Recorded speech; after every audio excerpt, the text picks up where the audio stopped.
ज्ञानेश्वरी. काल आपण अध्याय क्रमांक 15 ववी क्रमांक 556 थांबलेलो होतो. श्लोक क्रमांक 17 वर्णन केलं होतं. उत्तम पुरुषाची लक्षणं सांगितलेली आहेत, परंतु उत्तम पुरुष याहून निराळा म्हणजे क्षराक्षराहून जवळजवळ दोघं अज्ञानीच आहेत. क्षर पण अक्षर पण. क्षराला अहम ममता ध्यास लागलेला आहे, तो जगताशी पूर्णपणे अटॅचमेंट केलेले आहे त्यांनी, पण त्याला स्वतःचं खबर नाही. त्यामुळं सुख दुःख त्या जन्ममरणाच्या त्या याला आहे. आणि अक्षर जो आहे तोही अज्ञानात आहे, पण तो इतका गाढ अज्ञानात आहे सुषुप्तीसारखा, त्याला त्याची कशाचीच खबर नाही. पण त्या गाढ अज्ञानातल्याला जर जाग करायचे असेल तर तो ब्रह्मज्ञानाशिवाय जागा होऊ शकत नाही. म्हणूनही त्याला अक्षर पुरुष म्हणण्यात आलेले. पण या दोघांपेक्षाही उत्तम पुरुष म्हणजे निव्वळ परमात्म्याबद्दल बोललेले. ती एक जीवदशा आहे, ते दोन्ही जीवदशाचे आहेत, क्षर अक्षर. अज्ञानातून जगत उत्पत्ती होते, त्याच्याही पलीकडचं म्हणजे साप आहे ह्या कल्पनेला कारण सुद्धा काय आहे? रश्शीचे. याला विष चढलं यालाही कारण कोण आहे? रश्शीचे. रश्शीचे म्हणजे रश्शीबद्दल काय? त्याला अज्ञान आहे, म्हणून अज्ञानातून हा जगत प्रपंच निर्माण झालेले. आणि मग त्याला ही रश्शीचे कळण्यासाठी त्या रश्शीचं ज्ञान झालं की तो त्याच्यातून पास होऊ शकतो, म्हणून पण त्याला अक्षर म्हणले. म्हणजे त्याला ब्रह्मज्ञान म्हणजे वास्तव ज्या वेळेला कळेल त्यावेळेला. पण हा मात्र त्या दोन्हींपेक्षा वेगळा आहे. त्याचंच नाव परमात्मा आहे, त्याचं नाव पुरुषोत्तम योग आहे, त्याला परब्रह्म म्हटलेले वेद या नावाने त्याला घोषित करतात. परंतु उत्तम पुरुष याहून निराळा आहे. देहाधिक मिथ्या आत्म्याहून श्रेष्ठ असलेला सर्व भूतांचा आत्मा पृथक चेतन परमात्मा. देहाधिक मिथ्या आत्म्याहून श्रेष्ठ असलेला सर्व भूतांचा आत्मा पृथक चेतन परमात्मा असे वेदांतात म्हटले आहे. तो देहाहून वेगळा आहे. देह कसा आहे? मिथ्या आहे. आत्मा त्याहून श्रेष्ठ आहे आणि भूतांचा आत्मा प्रत्येकांमध्ये तो व्याप्त आहे असे वेदांतात म्हटलेलं आहे. वेदांतात याला परमात्मा असे म्हटले आहे, जो अव्यय आहे, ज्याचा केव्हाही नाश होत नाही. 3 लोकात प्रवेश करून त्याला धारण करतो. तो 3 लोकांमध्ये म्हणजे क्षर अक्षर आणि उत्तम, किंवा 3 लोकांमध्ये पुढे ते सांगतील त्या पद्धतीने 3 लोकांमध्ये लोकत्रय मा विश्य. बघा बरं त्याचा अर्थ काय दिला आहे तिकडे. 17 नंबरच्या श्लोकचा मामांनी काय अर्थ दिलेला आहे. 3 लोकात प्रवेश करून त्याला धारण करतो. 99% हेच की असणार आहे, पण क्षर अक्षर आणि उत्तम श्लोकाचा अर्थ. 17 नंबर श्लोकचा अर्थ.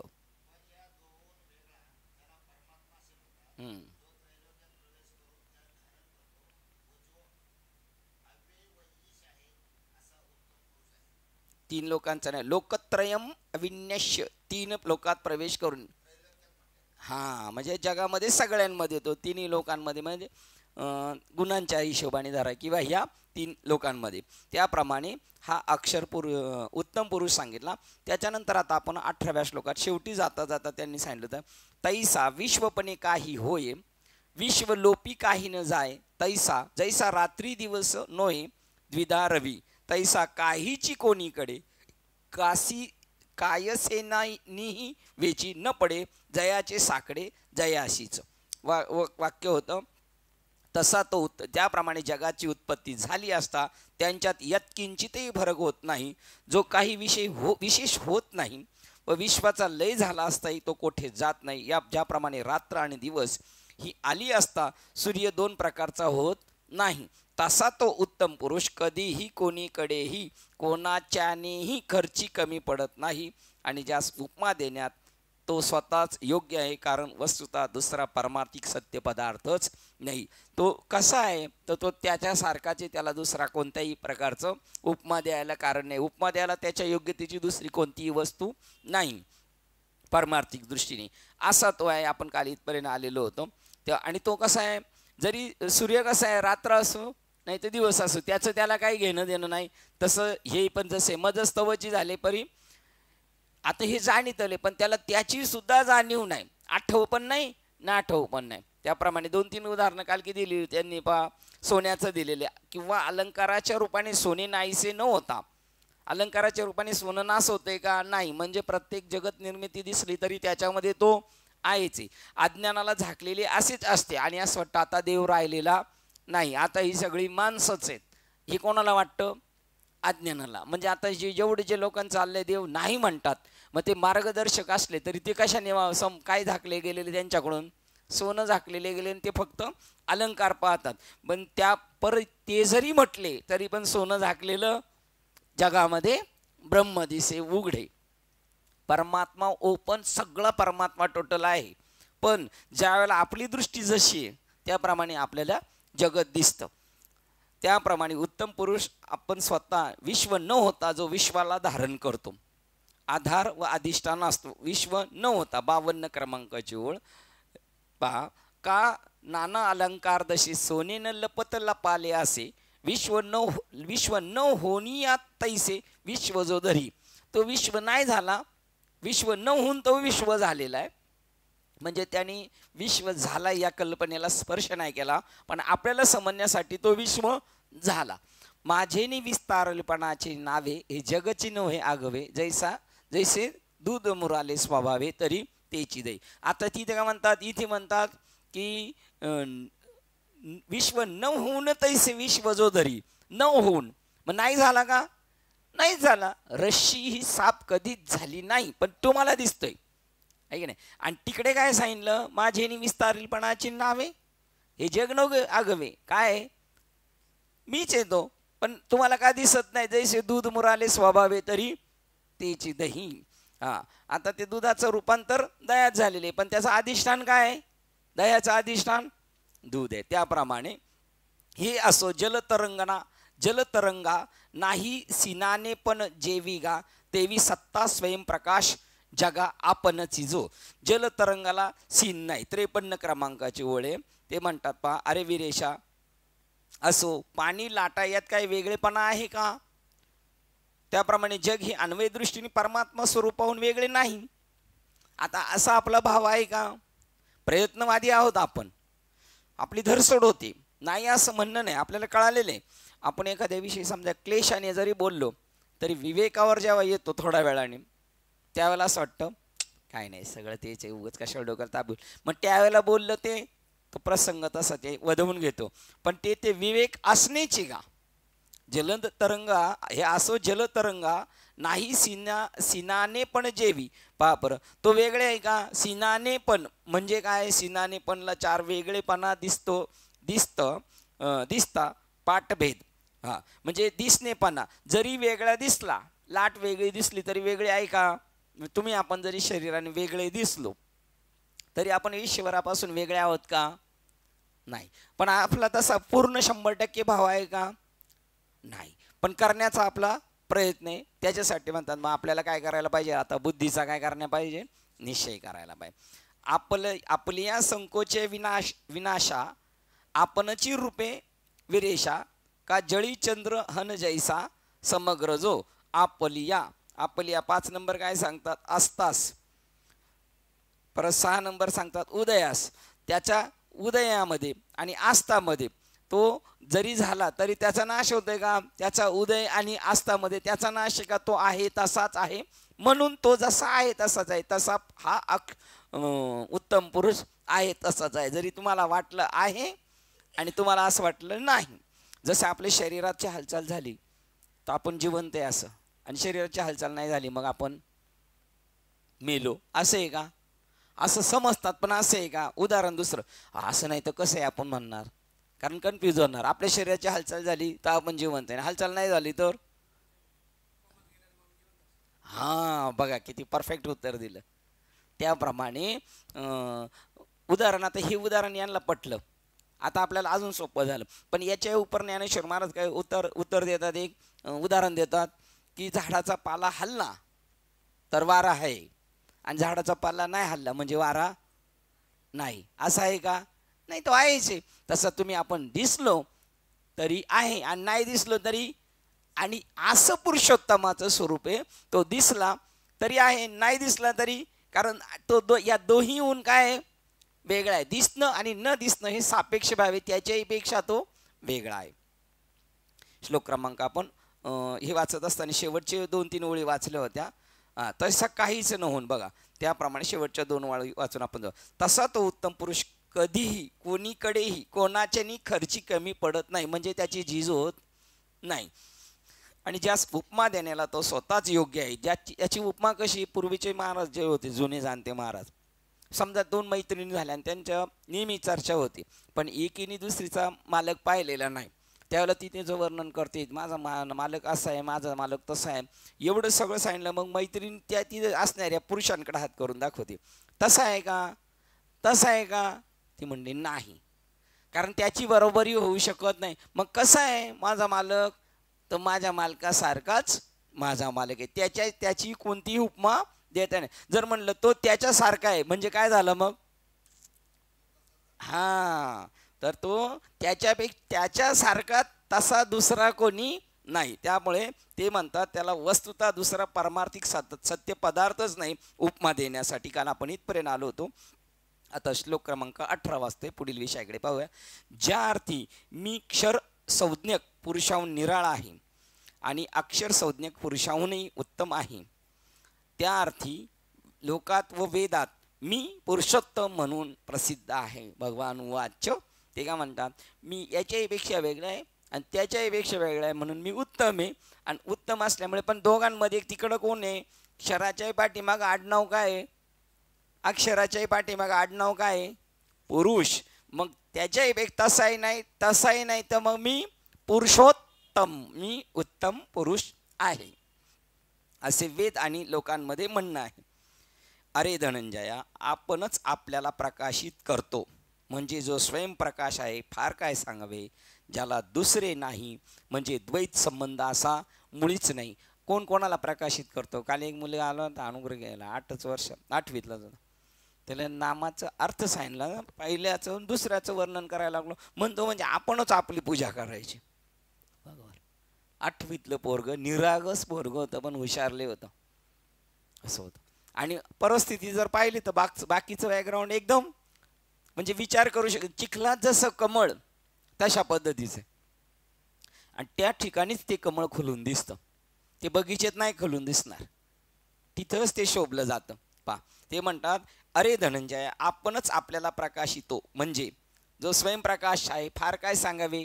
आता आपल्याला बाबा प्रकाशित करणार का, म्हणून एक क्षण असा आहे, एक टप्पा परमार्थातला असा आहे, तिथं बाबा गुरु हे पद पण गायब होतं आणि शिष्य हे पद पण गायब होतं. मग खाली कोणतं पद शिल्लक राहतं. रसाळ महाराज, तुमची सिस्टर नाही आली, नाही आले, कोणतं राहतं पद, गुरु पद पण संपलं जातं आणि शिष्य पद पण संपलं जातं. मग कोणतं पद राहतं शिल्लक तिथं, हा, परमात्मा स्वरूप. गुरुचा भाव विसरून जाणार आणि शिष्याचा भाव विसरून जाऊन पुढे जाणार. पण लौकिक दृष्ट्या व्यवहारात वागताना साधू बोध झाला, तो नोरून ठेला, साधूचा बोध झाला तर शिष्य नाही राहत, मग तो गुरु होतो का, मग तो शिष्यही नाही राहत. आणि तो गुरुपदाला गेला असला तरी तो गुरु नाही राहत, त्याच्याही पेक्षा तिसरा तो होऊन जातो. म्हणजे आपण मागे भागवतमध्ये वाचलं होतं, तो परमहंस जरी झाला तरी तो परमहंसाच्याही पुढचे त्याला ते सुद्धा पद त्याला चिटकू शकत नाही, म्हणून त्याला उपाधी म्हटलेले. चैतन्य असं आहे, त्याला कोणतीही उपाधी चिटकत नाही. तुम्ही जर म्हणले तो सचितानंद स्वरूप आहे, ही त्याची काय झाली, उपाधी झाली. तो त्याच्याही पेक्षा वेगळा आहे, पण आपल्याला कळत नाही. सच्चित आनंद का म्हटलेलं, असं जड आणि दुःख त्याची व्यावृत्ती याच्याने होते, म्हणून त्याला सचितानंद म्हटलेले, पण तो त्याच्याही पेक्षा वेगळा आहे. तर आपणच प्रगट करतो, मी कोण आहे. ओम नमो जे आद्या वेद प्रतिपाद्या जय जय स्वसंवेद्या, स्वतःला जाणणाऱ्या आत्मरूप देवाला माझा नमस्कार आहे. या ओवीचा अर्थ इथं जरी एक तरी ओवी अनुभवावी जर कळली तर, स्वतःस जाणणाऱ्या आत्मरूप देवाला माझा नमस्कार आहे.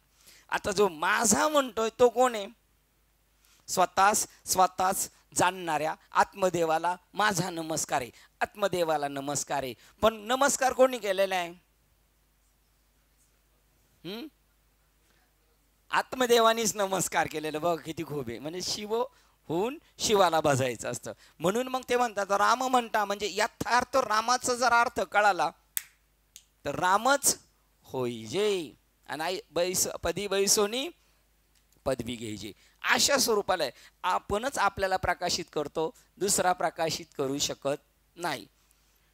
अरे धनंजय, आपणच आपल्याला प्रकाशितो म्हणजे तो जो स्वयंप्रकाश आहे त्याला फार काय सांगावे, ज्याला दुसरे नाही त्याला दुसरा का प्रकाशित करू शकत नाही? आत्माच आत्म्याला नमस्कार करतो, तिसऱ्याला का नाही प्रकाशित करू शकत? तिसरा का स्वतःला प्रकाशित करू शकत नाही? त्याच्यापेक्षा दुसरी वस्तू नाही. मागच्या वाक्यात सांगितलं त्याच्यासारखी परमार्थातली दुसरी वस्तू नाही. मग तो स्वतःला प्रकाशित होणार आहे आणि स्वतःला पाहायला गेलेला आहे. स्वतः शिष्य झाला, स्वतःच गुरु झाला, स्वतःच प्रकृती झाला, स्वतःच पुरुष झाला, स्वतःच आकाश झाला. सर्व कोण झाला? तोच. आणि त्यालाच एकच वाक्य, आपणच खेळे आपणा माझी. बघा, तो त्याचा आनंद विलास तो घेतोय. आणि दुःख जरी झालं तर कोणाला झालं असं महाभारतात म्हणतात. जरी कोणाला दुर्योधनाला बाण लागला तरी वेदना कोणाला होत होत्या? श्रीकृष्णाला होत होत्या. बघा, लागलं तरी. म्हणजे हार आणि जीत कोणाची शेवटी? हा, कारण तिसरी पार्टीच नाही इथे. ते म्हणतात, ते बघा मागेच्याच वाक्य सांगितलं, वस्तुतः दुसरा पारमार्थिक सत्य पदार्थच नाही आहे दुसरा त्याच्याबरोबरचा. म्हणून आपणच आपल्याला प्रकाशित करतो, ज्याला दुसरे नाही, म्हणजे द्वैत संबंध असा मुळीच नाही. आणि आपल्याकडं द्वैत संबंध मुळीच नाही अशी ओळ 13व्या अध्यायातली. द्वैताचा दुकाळूप आहे, साम्याचे सुयाने होय, जया ज्ञानाची सोय आईसे करी. तेव्हा मी म्हटलो, एक मोठे महात्मे पुढे बसलो होते, म्हटलं आपल्याला बाबांनी ज्ञान दिल्यापासून द्वैताचा दुष्काळ आहे. नाही नाही, ते म्हणले सुकाळ आहे. ज्ञाता माणूस बसले होते, ते म्हणले हे म्हणणं झालं, द्वैताचा दुकाळूप आहे. त्याप्रमाणे इथं सांगतात द्वैत संबंध असा मुळीच नाही. आणि ज्यावेळेला आपण या स्टेपला जाणार, आम्ही सकाळी चाललो होतो तर साहेबांना मी पुढे चाललो होतो, तिथे एक मनुष्य त्या गार्डनमध्ये गात होता, स्वतःच मोबाईलमध्ये बघत होता आणि स्वतःच गात होता आणि स्वतःच ऐकत होता. आणि इतका पार तोंड वाकडं तिकडं करून सगळे त्याच्याकडे बघत होते. पण तो कोणाला बघत? मी सर्वांना म्हणलं, हा ज्या वेळेला पूर्ण याच्याशी एकजीव होतो म्हणून त्याला जगाचं काही घेणं देणं नाही, आणि त्याशिवाय तो त्या क्षेत्रामध्ये पूर्ण प्रगती करू शकत नाही. ते म्हणले असं करायला त्याचं कंटिन्यू असलं पाहिजे, तो रोज सकाळी मी पाहतो येईल तो. मी म्हणलं मग हे दुसरं उत्तर झालं त्याच्यामध्ये. एक तर त्या क्षेत्रात तो माणूस पूर्णपणे उतरला पाहिजे, विलीन झाला पाहिजे, तेव्हाच तो त्या क्षेत्रात तो काहीतरी करू शकतो. आणि ते म्हणले मी रोज त्याला पाहतो, रोज तो तिथे असतो. म्हणलं मग दुसरे याचं कारण, असं होण्यासाठी त्या क्षेत्रात एकरूप होऊन तो पूर्ण हे होऊन समाजाशी संबंध आणि त्याच्या क्षेत्रात तो पूर्ण एकजीव झालाय, हे करण्यासाठी त्याला हे रोज करावं लागेल. त्याच वेळेला तो तसा रोज नाही केलं तर तसा होऊ शकत नाही. म्हणून रिकामा अर्ध गडी राहू नको. नित्यने म्हणा आम्ही ते प्राणी दुर्लभ, आहे की नाही? ज्यावेळेला तुम्ही आणि पूर्ण करत करत जाणार ना, खरोखर द्वैताचा संबंध असा मुळीच राहणार नाही. एवढंसं सुद्धा शिल्लक राहू शकत नाही. औषधाला सुद्धा काय म्हणतात? न देखीजे तोंड विटाळाचे, त्याच्या उदरे ब्रह्मपुरी वास करणे अखंड. माझं राहणं कुठं आहे? आणि असं झालं मला, आम्ही या कीर्तने शुद्ध झालो.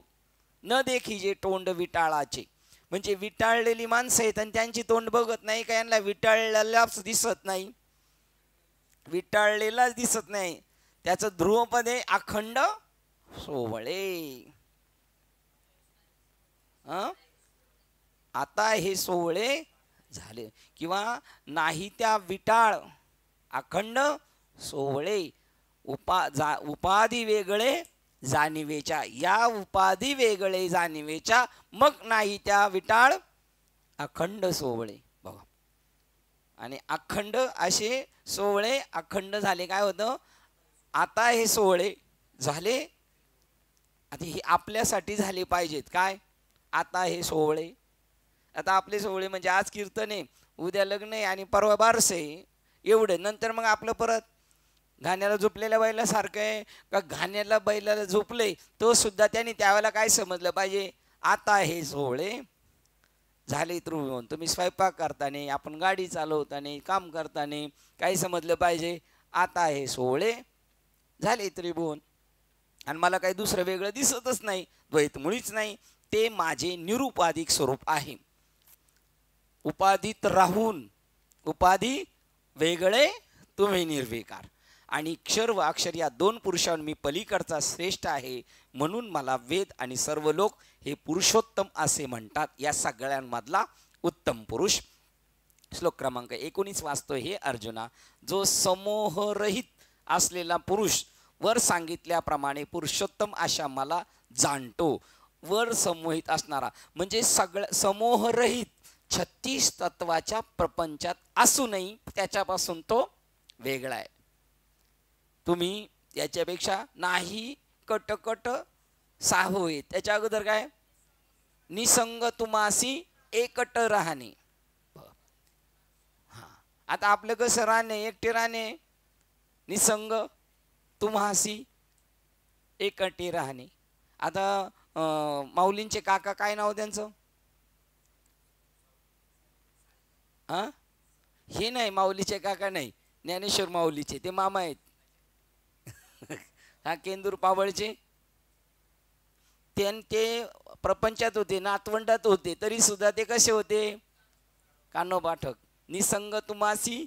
आणि आपण हे सगळं दलदलीत आहेत का? आपण पण निसंगच आहोत. आपण पण निसंगच आहोत. असलो दिसलो तरी नाहीये आपण, आणि समाजात जरी दिसलेले असले तरी ते सुद्धा नाहीये. पण आपल्याकडून नाहीये, त्यांच्याकडून नाही झालं तर ते सुटले. आपण म्हणलं जा रे तू पास झाला, तरी तो म्हणतो नाही, खरं नाही वाटत, सर्टिफिकेट हातात येत नाही तोपर्यंत नाही. त्याच्याकडून त्याला वाटलं पाहिजे. निसंग तुम्हा एकटे राहणे, नाही कटकट समूहरहित असलेला पुरुष वर सांगितल्याप्रमाणे पुरुषोत्तम अशा मला जाणतो व तो सर्वज्ञ मला सर्व भावाने सर्वत्र माझा भाव ठेवून बसतो. आता मला असा आहे असा जाणतो. तू कसा आहे? जसा आहे तसं त्याला जाणायचं आपल्याला. आणि जसा आहे तसं त्याला जाणत असताना तो सर्वज्ञ मला सर्व भावाने सर्वत्र माझा भाव ठेवून बसतो. मी जसा आहे तसा जाणतो. तो सर्वज्ञ पण आहे आणि तो अनन्य आहे आणि तो मला बसतो. पण हे असो, अशा त्या मला पुरुषोत्तमाला तोच पुरुष जाणतो की ज्याच्या अंतःकरणात परमात्मा ऐक्य ज्ञानरूपी सूर्याचा उदय झाला आहे. बाबा अहंकार निशिगन दाट आणि गुरुवचने फुटली पाठ. तिकडं गुरुवचनाची पाठ फुटली आणि इकडं अंतःकरणात परमात्मा ऐक्य ज्ञानरूपी सूर्याचा तिकडे एक ठिणगी उडालेली आहे. आणि इकडं अंतःकरणात आता काय झालेलं आहे? मी आणि देव एक आहे, मी आणि देव एक आहे, असं काय झालं? अंतःकरणात सूर्योदय झालेला आहे. आता एकदा सूर्योदय झाल्यानंतर लगेच मावळतो का? तो काही काळानेच मावळणार की नाही? पूर्ण दिवस व्यापून मधी जरी दिसला नाही तर त्याच्यावर ढग आले तरी तो सूर्य.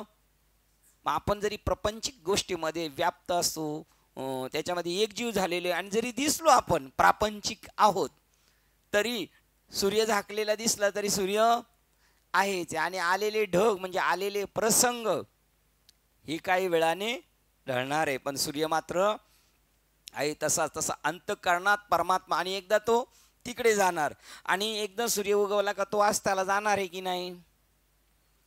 व्यावहारिक दृष्टीने जरी दिसला, व्यावहारिक दृष्टीने अस्ताला गेलेला दिसला, तसं व्यावहारिक स्थितीत एखादा महात्मा आपल्याला दिसला तरी तो तसा नाही. तो त्याच्या देदीप्यमान स्वरूपाने तसाच उपलब्ध आहे, पण तुम्ही त्याच्या आड आलेल्या मायेच्या समोर आल्यामुळे तुम्हाला तसं ते आपल्याला दिसत नाही. बरं, हे प्रत्येकाचं आहे बरं का, त्या महात्म्याबद्दल नाही, आपल्या प्रत्येकाबद्दल आहे. फक्त तैशी जाणीव आपल्याला असायला पाहिजे. तिसऱ्याला असून उपयोगाची नाही. परमात्मा ऐक्य ज्ञानरूपी सूर्याचा उदय झाला आहे. कंटिन्यू चालू ठेवायचं. जसे जागृत आल्यावर आपल्यास स्वप्न भासत नाही, तसेच आत्मज्ञानाचा उदय झाल्यावर त्या ज्ञानाने सर्व भासणारे त्रिभुवन बाधित होऊन जाते. आता हे जग आपल्याला वाटतंय खरं वाटतंय जग आपल्याला. काय नाव आहे तुझं? हा, शब्बास, वा, काय नाव आहे? ज्ञानेश्वरीला प्रश्न विचारलाय, हे जग वाटतं का रे खरं? आता अच्छा, हा, जग खरं आहे पण वाटते आपल्याला खोटं. अजून बोलायचं होतं ना तुला एक वाक्य? काय?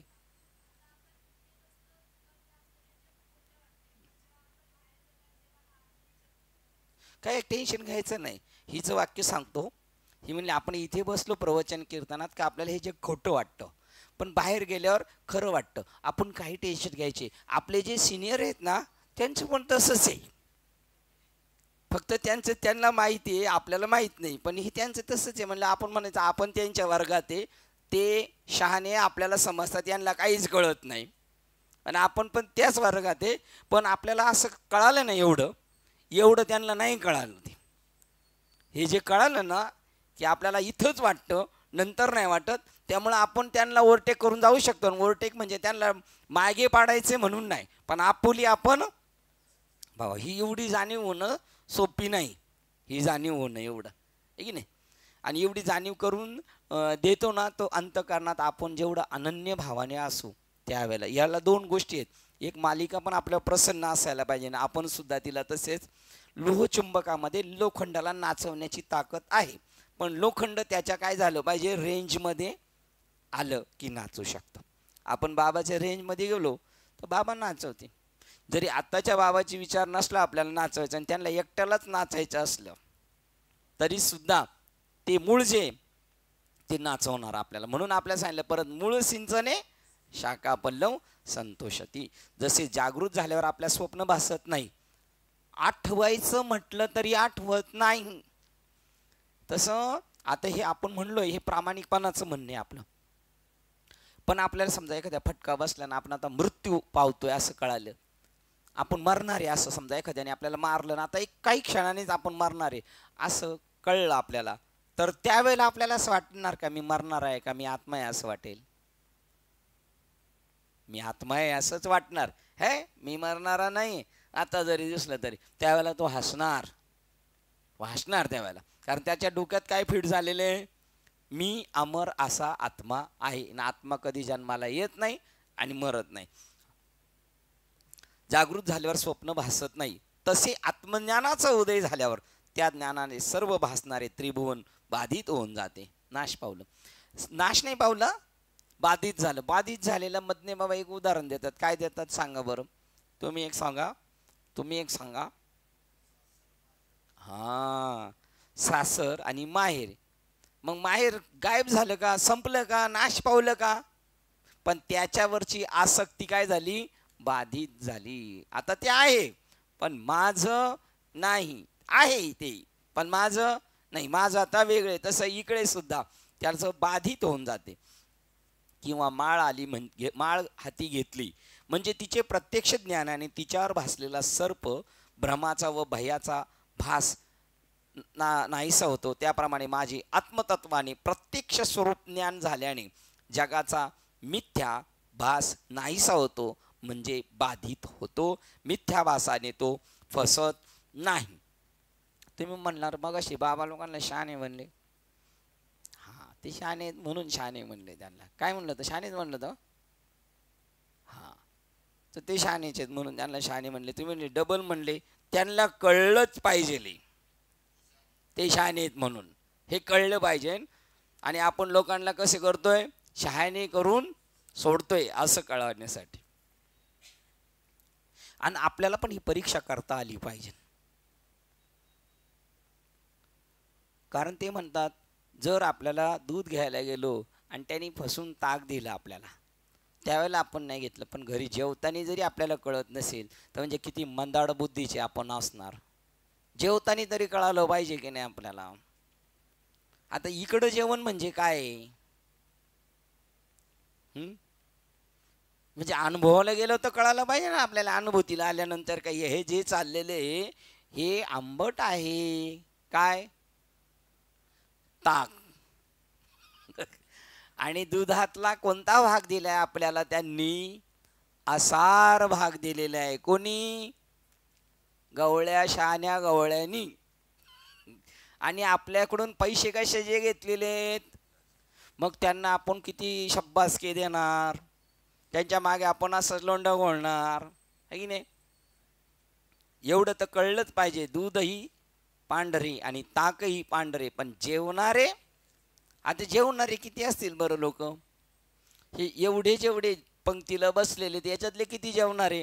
ते म्हणतील तुमची डोकी फिरलेली आहेत का, एवढे पंक्तीला बसलेले आहेत त्याच्यातले किती जेवणारे तुम्ही म्हणता, म्हणजे तुमचंच डोकं फिरलेलं आहे. 10 लाख भाविक, 6 लाख भाविक हे जेवणारे आहेत का नुसते दूध बघणारे आहेत? हे बघणारेच आहेत, हे जेवणारे नाहीत. जेवणारे चवी जाणता ती, दूधही पांढरे ताकही पांढरे, जेवणारे चवी जाणत आहेत. दोन्ही दिसती आणि वर्म जाणे तो, हे वर्म देवतात ज्ञानेश्वर महाराज किंवा भगवान शंकर कृष्ण किंवा आपले गुरुदेव आपल्याला शाण बनवण्याचा प्रयत्न करतात की तुम्ही बरे पारखोनी बांधा गाठी, उतरला हा खरा कसी माल. हा माल कसाला उतरलेला आहे, पण बरे पारखोनी बांधा गाठी. अहो श्रोते वक्ते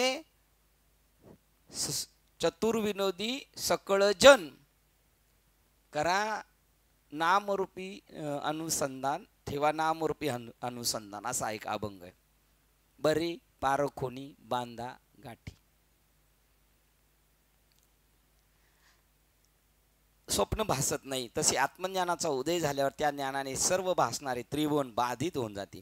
किंवा माळ हाती घेतली म्हणजे तिच्या प्रत्यक्ष ज्ञानाने तिच्यावर भासलेला सर्पाचा, भ्रमाचा व भयाचा भास नाहीसा होतो. पहा, पहिली माळ पडलेली नवरत्नाची, पण लांबून काय दिसला तो साप. घाबरला, पण बॅटरी पाठवून, बॅटरी म्हणजे काय, इथली बॅटरी म्हणजे काय, ज्ञान. आणि मग त्याच्यानंतर बघा ते म्हणतात सकळांच्या पाया माझी विनवणी. काय ज्ञानेश्वर तुकाराम महाराजांचं म्हणणे बघा. येडपाटा नो, पण असं म्हणता नाही येत म्हणून म्हणावं लागलं विनवणी. सकळांच्या पाया माझी विनवणी, मस्तक चरणी ठेव तसे. अहो श्रोते वक्ते सकळ ही जन, बरे पारखून बांधा गाठी. फोडिले भंडार धन्याचा हा माल, तेथे मी हमाल भारव आहे. बघा, आणि समजून सांगणारा सांगण्याच्या कोणत्या मालकाच्या भूमिकेत आहे, पण यांच्या गळी उतरवायचे म्हणून काय म्हणतात, फोडिले भंडार धन्याचा हमाल, तेथे मी हमाल भारव आहे. तुका म्हणे चाली झाली चोहदिशी, उतरला कसी खरा माल. बघा काय या अभंगाचा आशय असेल. तुम्ही खरा माल उतरलेला आहे जहाजातून बंदरावर, पण सगळीकडे व्यापारात पण आलेला आहे, भंडार पण खोललेला आहे. मी मात्र मालक नाही, पण तुम्ही घेतानी ओ घेणारे श्रोते वक्ते सुद्धा सगळे जण बरे पारखून बांधा गाठी. चांगला माल घ्या बर का, फसू नका. आणि ही आमची सांगणं तुम्हाला सकळांच्या पाया माझी विनवणी, मस्तक चरणी ठेवीत असे. एवढं काय मस्का पॉलिशिंग करायची गरज आहे? गरज आहे ना. कार्ट लई ताट चाललं तरी बापाला मस्का पॉलिशिंग करावंच लागणार ना. का बरं? का बरं? त्याचं भलं झालं पाहिजे. त्याच्यात याचं काहीच भलं नाही, तरी पण त्याचं भलं व्हावं म्हणून आहे त्यांचं. बघा याच्यात याला काय फायदा आहे, तुकाराम महाराजांना यांना काय याच्यामध्ये फायदा आहे? पण नाही फायदा. एखाद्याच्या कामी आलो तर किती आनंद. एका दिवशी आपण 4 चपात्या नेल्यात आणि दुपारी जेवायच्या वेळेला शेजारचा म्हटला मित्र ऑफिसमधला, मी डबा नाही आणला, काहीतरी खाऊन येतो बाहेरून. तो नको खाऊ, आपण दोघे खाऊ, माझ्याकडे आहे चपात्या. मग यांनी त्याच्यातल्या त्याला 2 दिले आणि हा उपाशी राहिला. हा उपाशी राहून याला घरी जाताना चुटचुट लागली असेल, आनंद वाटणार. कोणाच्या तरी कामाला आलो, 2 चपात्या कमी खाल्ल्या म्हणून काय का मरायचा नाही, परंतु त्याला असं वाटणार की आपण कोणाच्या तरी कामाला आलो. त्याच्या आनंदात, त्याच्या तृप्तीचा ढेकर पाहून याला आनंदाच्या ढेकर येणार आहे की नाही. आत्मज्ञानाचा उदय झाल्यावर ज्ञानाने किंवा माळ हाती घेतल्या, मग ती माळ हाती घेतल्यानंतर भय घाबरला होता साप, तो पण भ्रम निघून गेला आणि सर्पाचा भ्रम गेला आणि त्याच्यामुळं भयाचं कारण राहिलं ना, टपकन उचलला. त्याप्रमाणे माझे आत्मतत्वानी प्रत्यक्ष स्वरूप ज्ञान झाल्याने जगाचा मिथ्या भास नाहीसा होतो, म्हणजे बाधित होतो. मिथ्या भासाने तो फसत नाही. आता फसायचे का? आता फसलो तरी कोणाशी फसलो आपण? समजा फसलं, एखाद्याने आपल्याला फसवलं, आपण म्हणतो कोणी फसवलं आपल्याला? देवाने फसवलं. मग आपण परत त्याला म्हणणार का मला घे फसव म्हणून? का सावध राहणार? सावध राहणार का आपण? काय सावध राहायचं कारण आहे? मग बघा बरं, 61 नंबर. काही हाती घेतल्या माळा, का हाती घेतली आम्हाला फिटे सर्प भासाचा कंटाळा तैसा माझेनी बोधे टवाळा नागवेतो. बघा त्याच्यामध्ये जाणतात त्याला मिथ्यापणाचा भास त्याचा गेल्यामुळे नागवेतो म्हणजे 17 तो आता सापडत नाही, फसत नाही, व्यर्थ. जरी दिसली त्याला माळ तरी तो काय आपलं साप दिसला तरी तो उचलून घेईल आणि घेऊन जाणार आहे. काय लेणे सोन्याची जो जाणी, पहा काय आता याच्यातलं मला सांगितलं, लेणे सोन्याची जो जाणे तो लेणे पण ते वावो म्हणे, ते बी मी जाणोनी जेणे वाळीला भेदू. वावो 17 नंबर सापडत नाही, फसवत नाही, 2 ठिकाणी 17 नंबर आला बघा. वावो पण अर्थ तोच आणि नागवे तोच अर्थ आहे बघा. लेणे सोन्याची जो जाणे, लेणे सोन्याची जो जाणे म्हणजे काय, दृष्टांतातला सिद्धांत सांगायचा. लेणे सोन्याची तो जाणे म्हणजे काय, हा आता हा दृष्टांत आहे. आता मी विचारलं सिद्धांत म्हणजे काय, याच्यातला सिद्धांत काय आहे. शिंदे, हे शिंदे ते शिंदे, यांचं नाव काय, हा राजू शिंदे. लेणे सोन्याची तो जाणे याच्यातला सिद्धांत काय, सिद्धांत लेणे हे कशासाठी सांगितले. हे जगत हा काय अलंकार जरी असला तरी काय ते, आणि हे काय बस तो लेणे पण ते वाव म्हणे. लेणे पण जरी अलंकार दिसला तरी तो परमात्माचे हा, परमात्माचे हा. तो आता फसत नाही, तो म्हणणारच नाही गणेश मुळे आहेत, परदेशी आहेत, मामा आहेत, तो काय म्हणणार ब्रह्मच आहेत, ब्रह्मच आहेत. तेवी मी जाणोनी जेनी वाळीला भेदू, त्याप्रमाणे ज्याने मला जाणलं भेदू वाळून टाकला, म्हणजे भेदाला वैष्णवी कुपत्ते टाकिले वाळून एका जनार्दनी हरी बोला. वैष्णवांनी कुपत्यांना सोडून दिलं, त्यांना हिसाबात धरलं नाही. तसं त्या भेदाला ज्यांनी हिसाबात धरलं नाही 18-19 ज्ञाता ज्ञेय व ज्ञान ही त्रिपुटी टाकीला. ज्ञात्याने ज्ञेय, ज्ञाता आणि ज्ञान हे त्रिपुटी टाकून जे प्रत्यक्ष चैतन्य त्याच्याशी तो एक जीव झाला. जो सोन्याचा अलंकाराला सोन्याच्या दृष्टीने पाहतो. काय पाहायचं आता आपण प्रत्येकाला भेटल्यानंतर ब्रह्मस्वरूपाने पाहायचं, ब्रह्मस्वरूपाने पाहायचं. असा आपण अभ्यास करून बघायचा. उद्या सकाळी उठल्यापासून पहिला भेटला, दुसरा भेटला, तिसरा भेटला, सगळं काय भेटला. हा, रात्री झोपताना फक्त गणित करायचं, आज किती भेटले, 17 काय भेटले. 17 जरी असले तरी ते 17 नाहीत, है की नाही. जसा कमळाच्या पाकळ्या जरी 17 असल्या तर कमळ 17 नाही, आणि पाकळ्या जरी असल्या त्या कोणाच्या आहेत, त्या कमळाच्या. जो सोन्याच्या अलंकाराला सोन्याच्या दृष्टीने पाहतो तो त्याचे अलंकारत्व नाम रूप मिथ्या प्रतीती मात्र मानतो. दिसायचं नाम आणि यांचं रूप हे मिथ्या मानतो, पण त्यांना वास्तव काय समजतो, ब्रह्म. आणि नाम आणि रूप सुद्धा कोण झालेलं आहे. त्याप्रमाणे ज्याला माझे ज्ञान प्राप्त होते त्याला ज्ञाता ध्येय व ज्ञान हे भेदरूपी त्रिपुटी नाहीशी बाधित होते.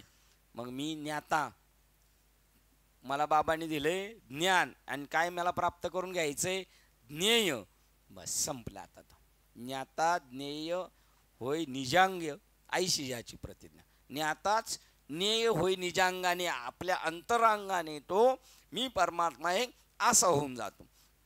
मग त्या बोधानेच तो म्हणतो मीच एक स्वतः सिद्ध सचितानंद सर्वत्र ओतप्रोत व्याप्त आहे. बघा गायना चेवडी आपुल्या छंदे मनाचे आनंदी आवडीनी कधी, बापरे, मीच एक स्वतः सिद्ध सचिदानंद सर्वत्र ओतप्रोत व्याप्त आहे. अशा व्यापक अद्वैत दृष्टीने आपला सुद्धा भेद न ठेवता जो मला जाणतो. कशाचा भेद न ठेवता, मी त्याला जाणलं असं नाही, मीच मला जाणलं, मी त्याला जाणलं हा सुद्धा भेद ठेवत नाही. मी आणि तू हा विचार विवेकी शोधावा, किंवा मी तू पण जाऊ दे जरूर, किंवा मी तू पणाची झाली बोळवण.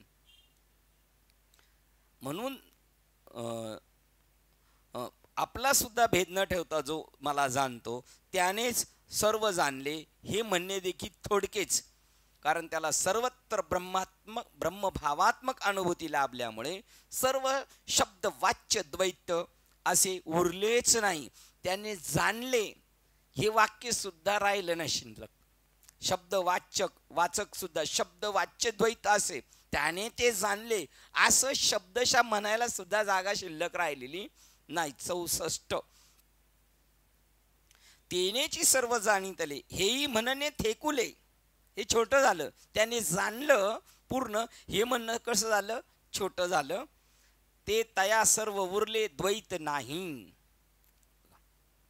या स्टेपपर्यंत आपल्याला पोहोचायचंय. हे आपलं अंतिम गंतव्य स्थान आहे, तिथं आपल्याला पोहोचायचं. मनोनीय माझी भजना उचित तोची अर्जुना, गगन जैसे आलिंगना गगनाची या. बघा, गगनच गगनाला आलिंगन देऊ शकतो, त्याला तिसरं आलिंगन देऊ शकत नाही.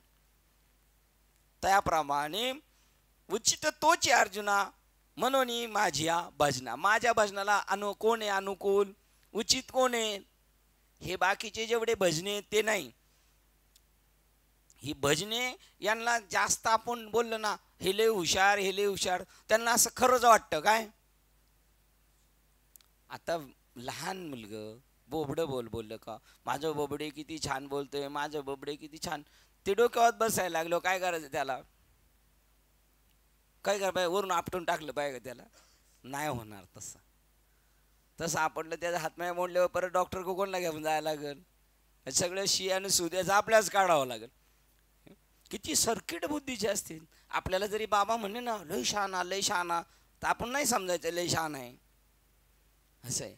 आपण आपली पायरी आपण ओळखून राहायचं असतं, परंतु नाही कळत.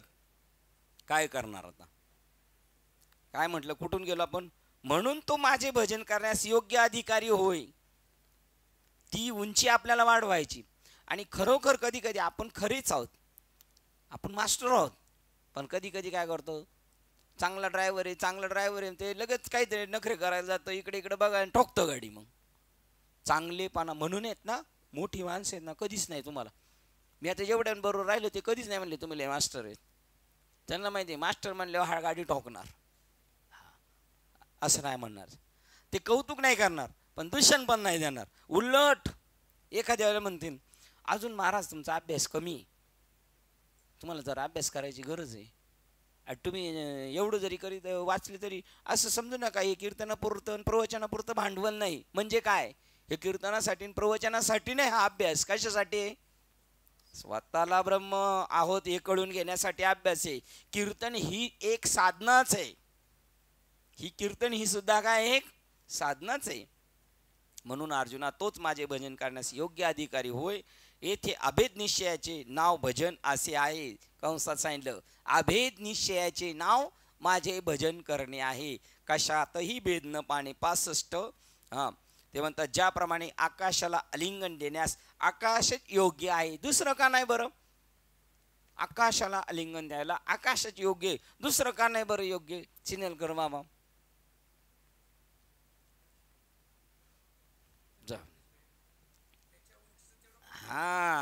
मग तोच त्याला आलिंगन देऊ शकतो. म्हणून तुम्ही तेच होऊन त्याला जाणू शकता, आणि तोच मला जाणू शकतो, तिसरा कोण नाही. आकाश म्हणतं मला कोण जाणू शकतं, आकाशच जाणू शकतो. बाकी आणि आकाशाने आकाशाचा अधिकार सिद्ध करायचा. म्हणजे मी जरी मडकं दिसलं, ही रूम दिसली, ह्या बाटलीच्या आतली पोकळी असली तरी त्यांनी समजायचं नाही मी बाटली आहे, मी काय समजायचं आकाश आहे. मग आता याच्यातला आकाश याच्यावरच खेळतंय ना. त्याप्रमाणे तो मला भजन करण्याला योग्य आहे. क्षीरसागराला ज्याप्रमाणे क्षीरसागरानेच मेजवानी करणे होय, योग्य होय. कोणी कोणाला क्षीरसागराला कोण जेवायला देऊ शकतो, क्षीरसागरच. अथवा ज्याप्रमाणे अमृतरूप होऊनच अमृतात मिळावे लागते, अमृतरूप होऊनच अमृतात मिळावे लागते. क्षीरसागरा परगुणे की जे क्षीरसागराची निपणे अमृताची होणी मिळणे अमृत जेवी. त्याप्रमाणे आत्मा होऊनच तुम्ही आत्मस्वरूपाशी समरस होता शकता. ह्या ओळी घेतल्या 15.5 मिसळावे ते 15.5 व्हावे, तेवी मी झाली या संभवे भक्ती माझी. तर माझी भक्ती झाली असं होईल, संभवे भक्ती माझी होईल. होऊ शकेल, आणि जर 15.5 नाही झाली तर ती भक्ती होऊ शकणार नाही. उत्तम शुद्ध सोन्यात पूर्णतया मिसळण्याकरता उत्तम सोनेच पाहिजे, म्हणजे त्याची किंमत व वर्ण एकच असतो. याप्रमाणे मद्रूप झाल्यावर माझी भक्ती संभवते, कारण तोच योग्य पुरुष होतो. असे पहा की समुद्राहून गंगा जर निराळी असती तर ती समुद्राशी तद्रूपतेने कशी मिळाली असते. समुद्राहून गंगा निराळी असते, आता गंगा धावत धावत धावत जाऊन कोणाला मिळते, समुद्राला जाऊन मिळते. ती केव्हा मिळते, का का, का मिळू शकली ती, गंगा समुद्राला जाऊन मिळाली. का मिळाली, कारण ती समुद्र रूपच आहे म्हणून. अन्यथा ती समुद्र नसती, ती गंगाच असती वेगळेपणाने, तिचं वेगळं अस्तित्व, तर ती मिक्स होऊ शकली नसते. नाव गंगा आहे पण ओरिजिनल स्वरूप काय तिचं, समुद्र आहे. तू का म्हणे गंगा सागर संगमे, अवघ्यावर मी झाल्या एकमय. गंगा हे कसं आहे, स्त्रीवाचक आहे, समुद्र कसं आहे. तरी त्या दोघांना त्याच्यातलं काय डोक्यात आहे काही, त्या दोघांना मूळचं अधिष्ठान माहिती आहे. सर्वांचे जे, आपल्या दोघांचे जे अधिष्ठान तेच आपले दोघांचे रूप आहे का नाही. हे फक्त बोलायचंच ना, असा अनुभवलं तो वेडा होणार माणूस. हो, त्याला सगळं सरसकट सारखं दिसतं, चांगलं वाईट कोणी पण त्याला सगळं सारखं दिसतं. असे पहा, समुद्राहून गंगा जर निराळी असली तर ती समुद्राशी तद्रूपतेने कशी मिळाली असती. म्हणून मद्रूप झाल्याशिवाय माझी भक्ती करणे शक्य आहे का. बघा, हागा सिंधुसी आन होती तरी गंगा कैसेने मिळती. म्हणून मी न होता भक्ती अन्वय आहे, एक नंबर दुर्मिळ आहे. अशी भक्ती कशी आहे, मग बाकीचे भक्त ते अभक्त नाही, ज्याशी अशी भक्ती ते पतित आहेत आणि अभक्त आहेत. आणि नाचताना ते जेवढे नाचतात ते सगळे कसे आहेत, हरिपाठात नाचतो. आणि जर त्याला ही भक्ती माहीत नाही आणि त्याला असं वाटतं नाही, ज्याची भक्ती तो पतित अभक्त, हरीशी न भजत दैवत. कोण, तोच नाचणारा मी, हरीशी न भजत दैवत, हरीशी पतित आहे अभक्त आहे. ही जाणीव त्याला दिली पाहिजे ना. त्याच्या मुख्य प्रमुख जो आहे तो, त्यांनी त्याला करून दिली. अरे हे तुझं हे चालले येड्या, तू काय कोणत्या छंदामध्ये नाचतोय. ज्याप्रमाणे समुद्रातील लाटा, बघा त्यांनी सांगितलं, म्हणून माझ्याशी ती एकरूप होऊ शकत नाही. ज्याप्रमाणे समुद्रातील लाटा जशा सर्वोत्तपरी समुद्राशी अभिन्न आहेत, त्याप्रमाणे उपयुक्त रीतीने जो माझे भजन करतो, म्हणजे मी जरी देह असलो तरी मी परमात्म्यापासून वेगळा, मी जीव जरी असलो तरी मी परमात्म्यापासून वेगळा, मी लाट जरी असलो तरी मी समुद्रापासून वेगळा नाही. अशा उपयुक्त रीतीने जो माझे भजन करतो त्याच्यात आणि माझ्यात द्वैत नसते. ऐसिया लागे सर्व प्रकारी जैसा कल्लोळो अनन्य सागरी तैसा माते अवधारी भजिन्न लाजो. तसा पद्धतीने भजिन्न लाजो मला, तर भजिन्नला नाही तर भजिन्नला नाही. सूर्य आणि प्रभा एक वंकी जेने लाभे तो पाडू मानू लाभे भजन तया. सूर्य आणि सूर्याची प्रभा ही जशी एक आहे, एक वंकी जेने लाभे तो पाडू मानू लाभे भजना तया. तसा मला भजन केलं पाहिजे. सूर्याचा प्रकाश आणि सूर्य हे जसे दोघं मिळून एक आहे, तसा मी आणि देव एक आहे असं समजून करतो. भजन तया तो पाडू लाभू माने, त्याला तो लाभ होऊ शकतो, तो लाभाचा तो तिथं जाऊन पोहोचू शकतो. सूर्य आणि प्रभा यांच्यात जसे ऐक्य आहे, त्यांच्या त्याच मनाने माझे भजन करणे म्हणजे माझ्यात व भक्तात मुळीच अंतर नाही, अशी स्थिती प्राप्त होणे होय. श्लोक क्रमांक 20. हे निष्पाप अर्जुना, बघा शेवटचा अध्याय. हे निष्पाप अर्जुना, 15वा अध्याय पूर्ण होतो त्यावेळेला मनुष्य कसा होतो माहिती का, जर जाणीवेने यथार्थ जाणीवेने जर ऐकलं तर तो कसा होणार, निष्पाप. त्याच्याकडून पाप नाही होणार. पाप होणार नाही. का होणार नाही पाप, पाप आहेच नाही म्हणून होणार नाही. जे पापच नाही, जे नामच नाही पापाचे, ऐसे केले म्हणून हे निष्पाप अर्जुना. आता पापी नाही ना, पापही नाही, पाप नाही, पण मग पुण्यवान होणार की नाही आपण मोठमोठ्याला वर्गाने दिल्यानंतर. बाबा पसून पसून म्हणणार काढायचं गाभाडा आपल्याकडून म्हटलं. ज्याला पुण्यवान व्हायचंय, ज्याच्या बापाच्या नावाची पाटी लावायची. हे निष्पाप अर्जुना, असे हे अत्यंत गुह्य शास्त्र मी सांगितले, हे जाणून बुद्धिमान व कृतकृत्य होतो. हे जाणून बुद्धिमान कृतकृत्य होतो. याप्रमाणे 15वा अध्याय सांगाव्यास आरंभ केल्यापासून तर येथपर्यंत हा केवळ सर्व शास्त्राच्या अभ्यासानेच प्राप्त होणारा म्हणजे कळणारा असा निषिद्रूपी कमलकंदातील गीतारूप एक सुवासच सर्व जगभर दरवळलेला आहे. शास्त्रेकलभ्य उपनिषदा सौरभ्य कमळदळा जेवी एवं कथिलयादारभ्य. बघा, हे म्हणतात, हे सांगण्यामध्ये सगळ्या शास्त्राच्या अभ्यासानेच प्राप्त होणाऱ्या सखल शास्त्राभ्यासाने, सगळ्याच तुम्ही जेवढा आपण त्याच्यामध्ये केल्यावर येथपर्यंत केवळ सर्व शास्त्राच्या अभ्यासानेच प्राप्त होणारा म्हणजे कळणारा असा उपनिषदरूपी कमलकंदातील गीतारूपी एक सुवासच सर्व जगभर दरवळलेला आहे. उपनिषद म्हणजे त्याच्यातली अनुभूती आणि कमलकंद म्हणजे गीतारूप गीता. उपनिषदातलंही गीता म्हणजे उपनिषद म्हणजे कमलकंद आणि गीतारूप सुवास, त्या कमळातला सुवास म्हणजे गीता. जी गीता म्हणजे सर्व वेदरूपी समुद्राचे श्री व्यास मुनींनी विशाल बुद्धिरूपी रवीने घुसळून मंथन करून आम्ही हे अनादिसिद्ध लोणी काढले आहे. जी गीता ज्ञानामृताने भरलेली दुसरी गंगा नदीच होय व आनंदरूपी चंद्राची 17वी कलाच होय व विचारूपी क्षीरसागराचे मंथन करून काढलेली नवीन दुसरीच लक्ष्मी होय. कोणत्यात ही लक्ष्मी कुठून काढली? विचारूपी सागरातून मंथन करून. कुठे येतं विचारूपी सागर? आपल्या या बुद्धिरूपी पृथ्वीमध्ये आहे. म्हणून ही गीता लक्ष्मी आपल्या पदानी वर्णाने, आपल्या अर्थाने, अर्थाच्या जीवप्राणांनी माझ्या वाचून दुसरे काही होणे जाणत नाही, सर्वत्रपरी मला जाणते.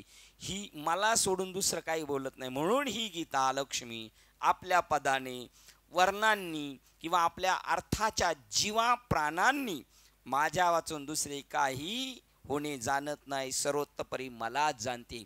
ही लक्ष्मी आहे आणि तो विष्णू आहे. ही सगळी कोणाला जाणते? फक्त विष्णूलाच जाणते, दुसरं काहीच जाणत नाही.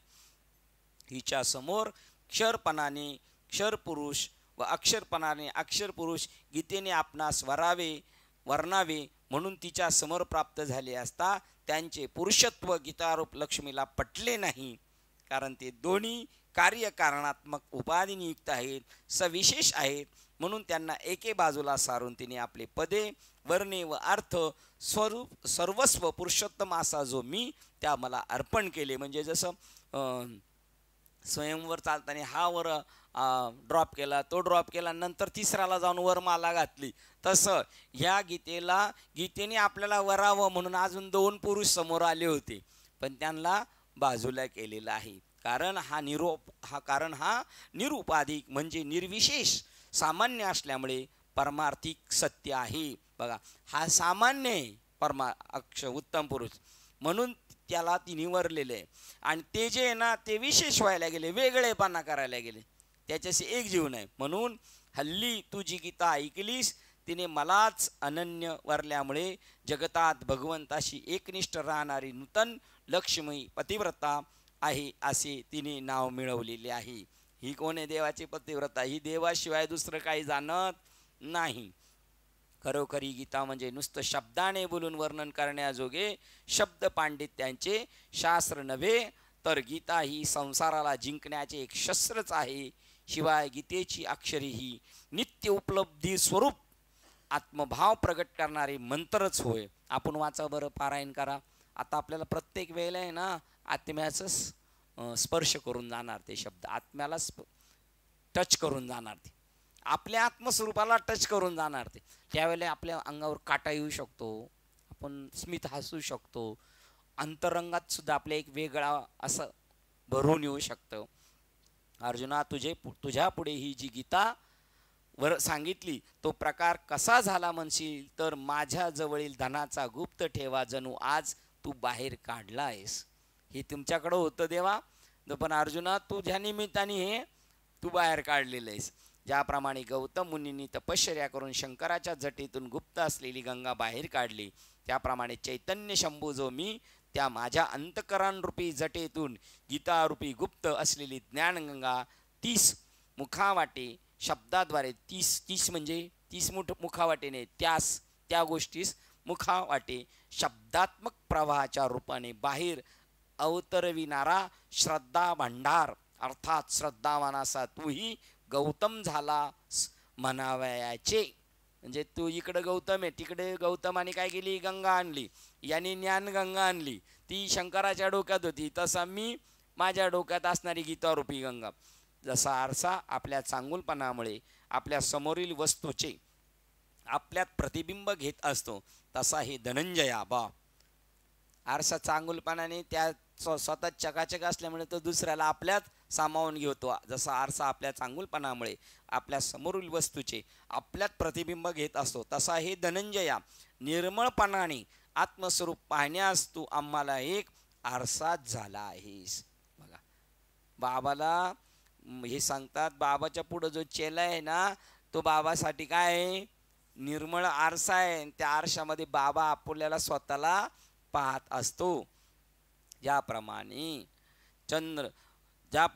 चंद्र व नक्ष आरसा म्हणजे काच आहे. काय आरसा म्हणजे काच आहे? आरशात काच पाहते का आपल्याला? आपणच आपल्याला पाहतो. तसं आपण याला पाहतोय का कोणला पाहतोय?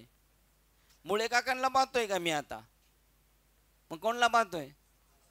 हा, जर मुळे काकाला पाहणं तर मुळे काका आरसा म्हटलं पाहिजे. मग आरसा नाही आरशाला पाहत. हा, ज्याप्रमाणे चंद्र व नक्षत्र समुदाय या सर्वांनी भरलेले आकाश हे समुद्र प्रतिबिंब, ज्याप्रमाणे चंद्र व नक्षत्र समुदाय या सर्वांनी भरलेले आकाश हे समुद्र प्रतिबिंब रूपाने आपल्यामध्ये आणतो, त्याप्रमाणे गीतेस मला तू आपल्या अंतःकरणात प्रतिबिंबित केलेस. कोणी कोणाला प्रतिबिंबित केलेस? अर्जुनाने देवाला अंतःकरणात प्रतिबिंबित केले. आता तो केवढा आहे आणि हा केवढा आहे, असू द्या ना. वरती नक्षत्र समुदाय चंद्र केवढे आहेत, किती व्यापक आहेत, पण ते डबक्यात पडले की नाही? कशात पडले त्यांनी सांगितलं? समुद्रात पडले. म्हणजे समुद्रातच सांगितलं ना. हा, समुद्रात म्हणजे आता हा सुद्धा केवढा झालाय, जवळजवळ त्याच्या बरोबरीचाच आहे समुद्राचं, आहे की नाही? तू आपल्याला अंतःकरणात प्रतिबिंबित केलेस अर्जुना. मग तू प्रतिबिंबित केलेस, मग बिंबित कोण आहे? बिंबित मध्येच प्रतिबिंबित केलेले आहे. अर्जुन बिंबित आहे का प्रतिबिंबित आहे? अर्जुन देवाचं प्रतिबिंब आहे का बिंब आहे? बिंब आहे. आणि आपण देवाचे प्रतिबिंब आहे का बिंब आहे? आपण बिंब आहे. हे आपल्या बाबा लोकांना नाही, जेवढे फिरतात रोज गावोगावी, त्यांना वाटते का हे बिंबच आहेत म्हणून?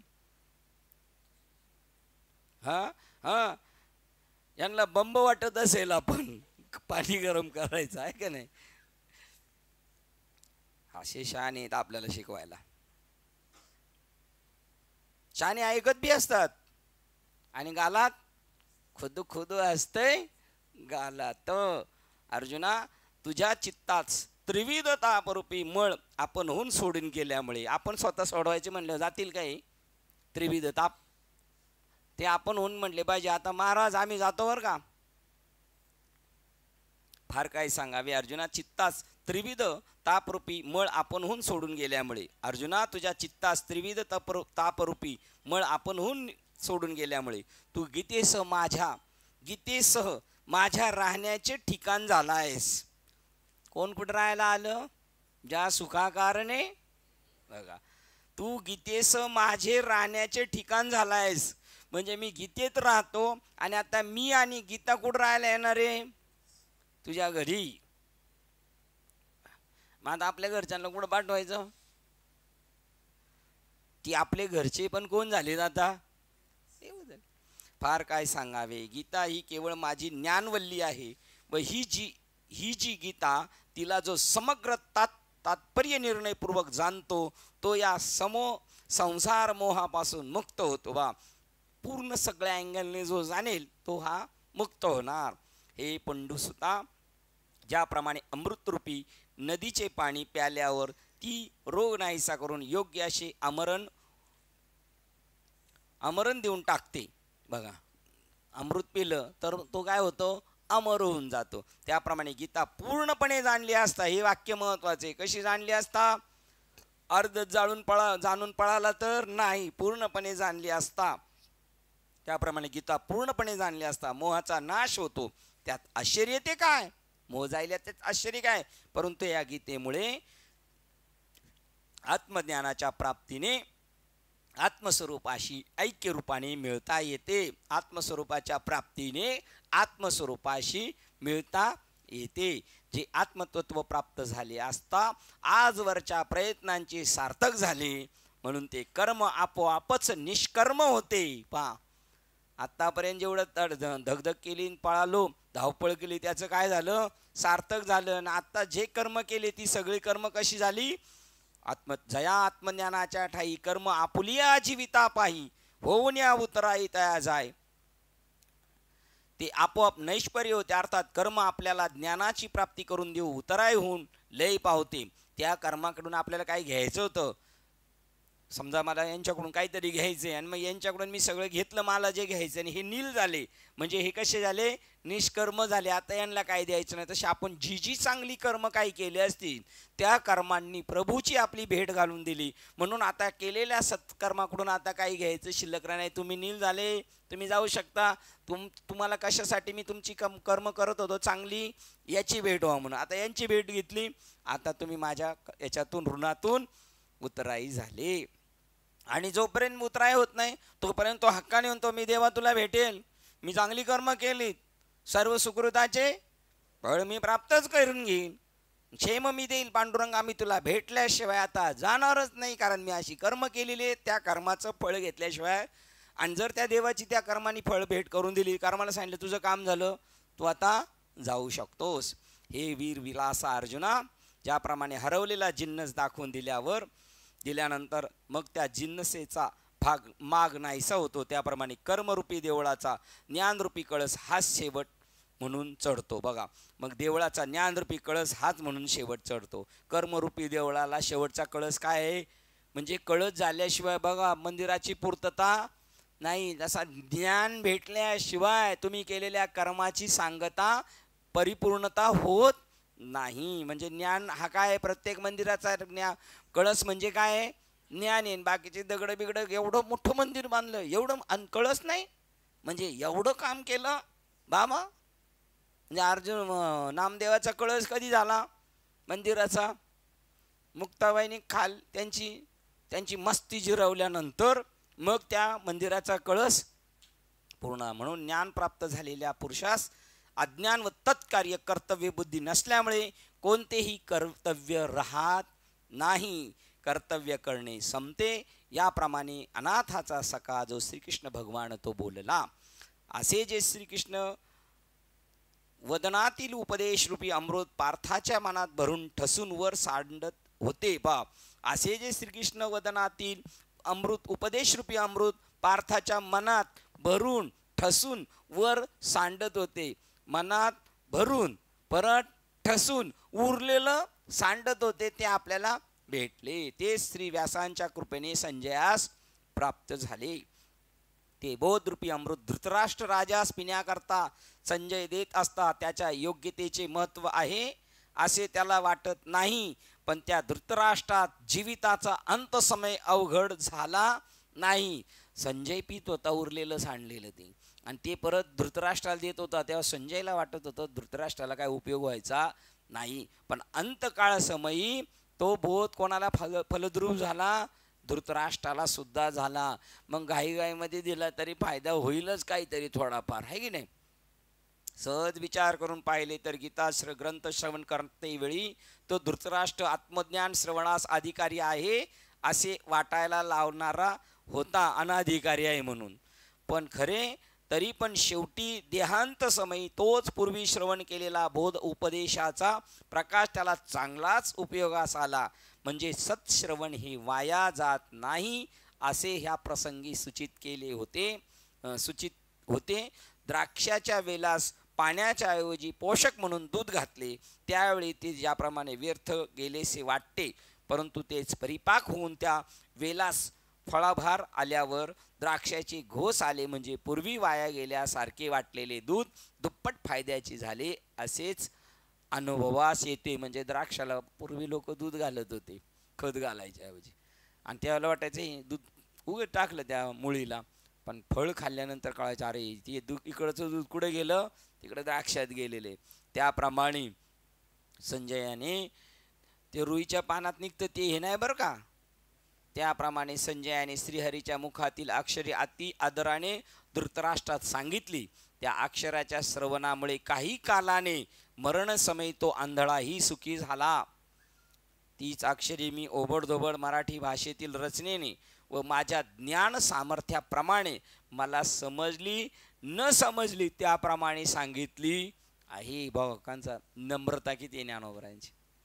सुगंधी शेवंती व काटे शेवंती यांचे अंग बाह्य झाडे पाहिली असतात, त्यात काही विशेष फरक असा दिसत नाही, परंतु त्या फुलातील सुगंध सेवनाचे अधिकारी जे भ्रमर त्यातील मकरंद पराग नेतात तेच त्या उभय झाडातील विशेष सूक्ष्म फरक व पराग सागर जाणतात. कोणत्या पद्धतीचं झाडे ही शेवंती काटेची का बिगर काट्याची कोण जाणतं? भ्रमर भुंगेच जाणतात, इतर जाणू शकत नाही. तसं हे यातले आपण जर त्याशी भुंगे झाले तर आपण जाणू शकतो. हे कोणत्या लेवलचं शास्त्र आहे. त्याप्रमाणे आपण जे धड मूळ गीता ग्रंथातील मुख्य सिद्धांताशी अविरुद्ध प्रकरणानुसारी शास्त्र संवादी प्रमेय असतील त्याचा स्वीकार करावा व त्यातील जी उणीव दिसून येईल ती माझ्या पदरात टाकावी, कारण लहान बाळकाला काही न समजणे हेच त्याचे स्वरूप आहे. बघा एवढं सांगून लीनता पाहिजे. ताठरपणा कामाचा नाही, पारमार्थात रगीलपणा कामाचा नाही. जेवढा रगील तेवढे फटके जास्त. परंतु बाळ जरी नेणते अजान असले तरी पण, म्हणजे ज्ञानेश्वर महाराज म्हणतात मला काही समजलं नाही पण मी केलं, परंतु बाळ जरी नेणते अजान असले तरी पण आई किंवा बाप यांनी त्या मुलास पाहिले असता त्यांना अतिशय हर्ष होतो व ते त्याचे कौतुक करतात. म्हणजे अनपढ असलं कार्ट तरी पण आईवडिलांना त्याचा आनंद वाटतो. तसे ज्ञानेश्वर महाराज म्हणतात मी अज्ञानी आहे तरी तुम्हाला आनंद होईल. आता अज्ञानी आहेत का ते, आणि आपल्याला आनंद होणार की नाही? 100% होणार.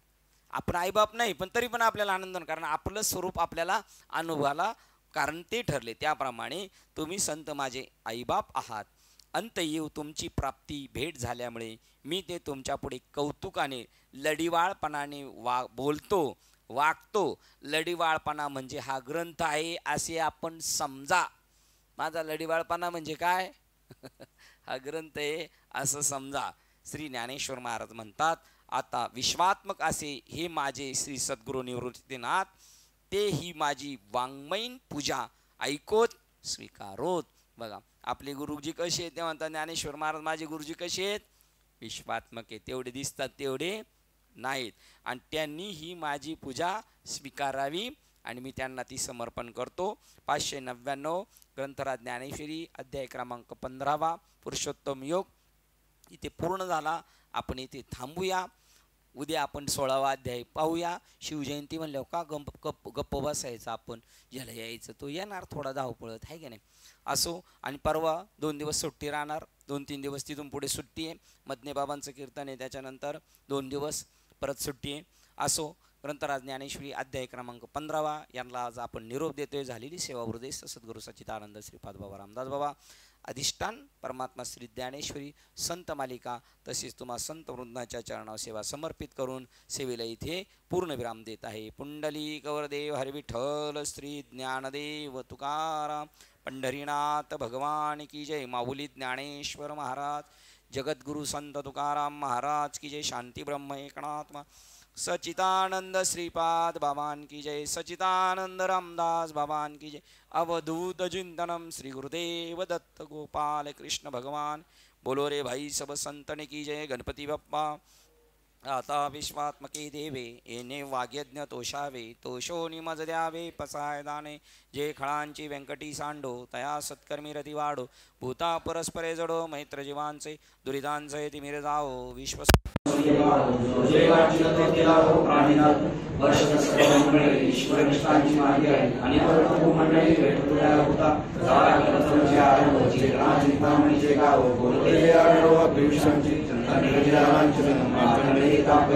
सर्वारी सदा सज्जना स्वैर्य सर्व सुखी पूर्ण होनी लोकी वजिरादी कृषी अखंडी आणि गणपती विशेष लोकी भगवान ते रमणे श्री विश्वेश्वराहो होई गदान बसाओ। येणे वै ज्ञान देव सुखिया झाला, येणे वै ज्ञान देव सुखिया झाला, येणे वै ज्ञान देव सुखिया झाला। ओम शांती शांती।